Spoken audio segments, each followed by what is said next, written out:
यानंतर डॉक्टर जगतापांना विनंती करतो की त्यांनी अरुण चिंचकर यांचं सन्मानपत्राचं वाचन करावं. कवी आणि प्रकाशक आपण काय लिहितोय हे जगापुढे मांडण्याचं काम हा प्रकाशक करतो आणि तो एक महत्त्वाचा समाजातला घटक आहे. डॉक्टरांनी विनंती करतो की त्यांनी सन्मानपत्राचं वाचन करावं. अरुण चिंचकर, शुभानंद चिंचकर उर्फ अरुण या नावाने ते कविता लिहितात असं सगळं म्हणतात. मी म्हणतो कविता नाही, कवी पेक्षाही कवी जर एक ज्वाला असेल तर एक गझलकार, एक निखार आहे. तो आपल्या सासवडमधला हा जो निखार आहे गझलकार म्हणून, त्यांच्या गझल आपण एकदा ऐकणारच आहोत असा आपल्याकडे प्रस्ताव पण आहे. पण आज त्यांचा विशेष सन्मान याच्यासाठी जे शब्द आपण अंतःकरणातून येतात ते कागदावर येतात आणि ते प्रकाशित करतात. ते गझलकाराच्या ही पुढची पायरी त्यांनी गाठलेली आहे की ते प्रकाशकही आहे. स्वयंप्रकाशन या संस्थेच्या माध्यमातून त्यांनी 100 पुस्तकं प्रकाशित केलेली आहेत. त्यासाठी त्यांचा आज आपण विशेष सन्मान करणार आहोत आणि याचा आपल्याला एक अभिमान आहे, प्रत्येकाला तो वाटतो. त्यांना जो सन्मान देण्यात येणार आहे त्याच्या सन्मान पत्राचं मी वाचन करतो. सन्मानपत्र प्रतीक श्री शुभानंद उर्फ अरुण चिंचकर. आपल्या मनाचा कल रोखून जीवनाच्या वाटेवर निष्ठेने मार्गक्रमण करण्याचं भाग्य ज्या फार थोड्यांना मिळतं अशा भाग्यवंतांपैकी आपण एक आहात. महाविद्यालयीन वयातच कवितेच्या हाकेला प्रतिसाद देत मराठी साहित्याच्या काव्य अवकाशात आपल्या प्रतिभेनं मराठी गझलेला नवा साथ देण्यात आपली लेखणी कार्यरत राहिली आहे. कविवर्य सुरेश भट यांचा आशीर्वाद लाभलेल्या भाग्यवंतांपैकी आपण एक आहात. त्या सिद्धहस्त कवीच्या प्रतिभेचं चांदण मराठी कवितेच्या प्रांगणात पसरलं आहे.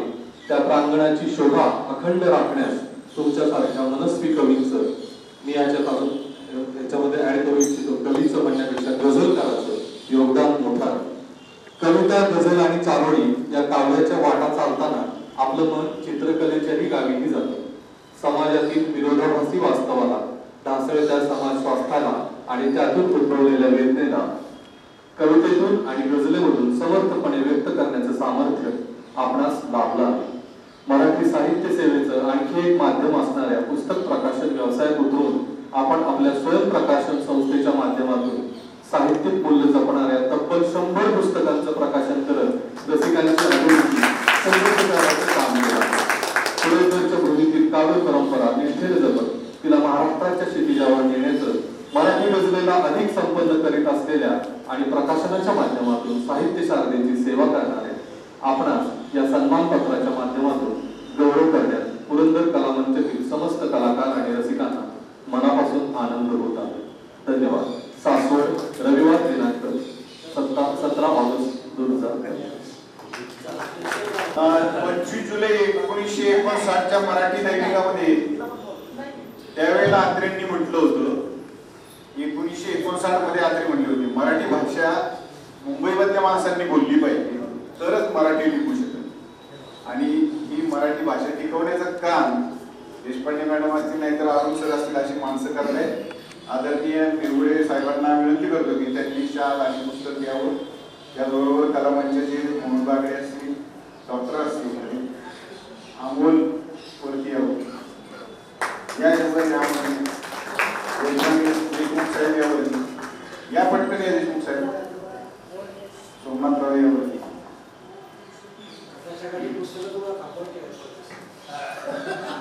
तर अशा प्रकारे आज मराठी भाषेचा खरा सत्कार होतोय असं म्हणायला हरकत नाही.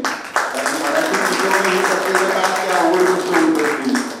मुंबई ही मराठी माणसाची होती असं म्हणण्याची वेळ आता येऊ लागली. आणि हे त्यावेळेला 1959 मध्ये आत्रेंनी लिहिलं की मुंबई वाचवायचं असं काही हिंदी बोलू नका. आणि ही खरोखर आज काळाची गरज आहे.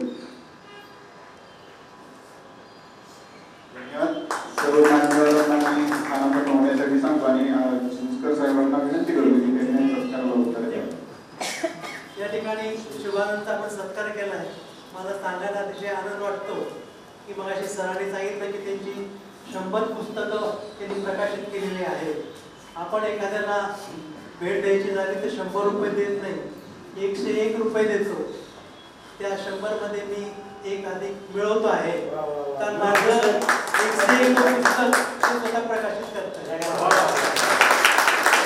कॅरिडोस्कोप नावाचं माझं मराठी पुस्तक आहे, त्याचं छपाई चालू आहे, त्याचे प्रकाशन तेच आहे. त्यानंतर आदरणीय सुलकर साहेबांना विनंती करतो की त्यांनी आपलं मनोगत व्यक्त करावं. मला फार बोलता येत नाही, व्यासपीठावर थोडंसं अवघडण्यासारखं होतं आणि आपण बोलण्यापेक्षा आपलं काम बोलावं असं मला कायम वाटत आलेलं आहे आणि त्या कामाबद्दल इतरांनी बोलावं हे जास्त संयुक्तिक आहे असं मला वाटतं. आणि त्यातच आमच्या देशपांडेबाईंबरोबर त्यांच्याच विद्यार्थ्याचा सन्मान करावा हे एकाच वेळी लाजल्यासारखं पण होतं आणि फार मोठं नाव मिळाल्यासारखं पण होतंय, कारण मी त्यांचा विद्यार्थीच आहे. फक्त एक खंत की आम्हाला मराठी भाषा शिकवायला देशपांडे मॅडम हव्या होत्या असं मला वाटतंय, नाहीतर हा टप्पा फार पूर्वीच गाठला असता. तसं प्रकाशन व्यवसाय म्हटलं तर फार सोपी गोष्ट नाहीये. म्हणजे आजकाल सोशल माध्यमांमुळे म्हणा किंवा इतर सर्व इलेक्ट्रॉनिक माध्यमांमुळे वाचन संस्कृती ही अतिशय कमी होत चाललेली आहे आणि त्यातले त्यात पुस्तक विकत घेऊन वाचणं हे सुद्धा प्रमाण इतकं कमी झालेलं आहे की या अनंत अडचणी प्रकाशकासमोर असतात, लेखकासमोरही असतात. त्यामुळं मला आणखीन एका गोष्टीचं कौतुक वाटतं की देशपांडेबाईंनी सासवडमध्ये हे वाचन कट्टा सुरू केलंय आणि त्यांच्यापासून प्रेरणा घेऊन आणखीनही कट्टे सुरू होत आहेत. त्यामुळे आपल्या वाचन चळवळीला हातभार लागेल आणि आणखीन पुस्तकही प्रकाशित होतील आणि लेखकांना आणि प्रकाशकांनाही त्याचा फायदा होईल असं मला ह्या निमित्ताने वाटतं. माझ्या प्रकाशनाची सुरुवातही तशी अपघातानेच झाली असं म्हणावं लागेल, कारण माझा प्रिंटिंग प्रेसचा व्यवसाय तसा पूर्वीपासून होता. पण मला वाटतं 2013 साली मी सोशल मीडियावरती आलो, म्हणजे फेसबुकवरती आलो आणि त्या माध्यमातून मी स्वतःही कविता गझल लिहित असल्यामुळं अनेक लेखक कवींशी मला सोशल मीडियावरच ओळख झाली आणि बऱ्याच जणांना माहीत झालं त्यामुळे की ह्याची प्रिंटिंग प्रेस आहे. तर काही मित्र म्हणाले की प्रिंटिंग प्रेस आहे तर आमची पुस्तकं तू छापू शकतो. अशा पद्धतीने 2015 साली पहिल्यांदा आमच्या एका मित्राचं पुस्तक प्रकाशित केलं.